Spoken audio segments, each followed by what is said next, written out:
आज इथे उभी आहे माझ्या सद्गुरूंच्या माऊलीच्या कृपेमुळे. मग आता आम्हाला खरंच संतांना शरण जायचं आहे. मग संत कोठे सापडतात? संत भेटणं एवढं सोपं आहे का हो? संत भेटणं एवढं सोपं आहे का?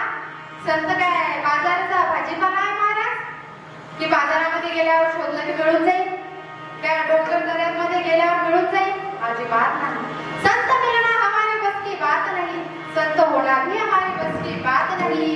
मग कमीत कमी आम्ही माणूस म्हणून जरी जगलो तरी जीवनाचं सार्थक झाल्याशिवाय राहत नाही बाबा. हीच आमची प्रार्थना, हेच आमचे मागणे, माणसाने माणसाशी माणसा समवागणे, हीच आमची प्रार्थना. भगवंतांना हेच मागा की माणसातला माणूस जरी जागा राहिला तरी सुद्धा जीवनामध्ये आनंद आहे महाराज. म्हणून आम्हाला आता खरंच संतांना शरण जायचं हो. तुम्ही म्हणता संतांना शरण गेल्यावर एवढं सुख मिळतं, एवढा आनंद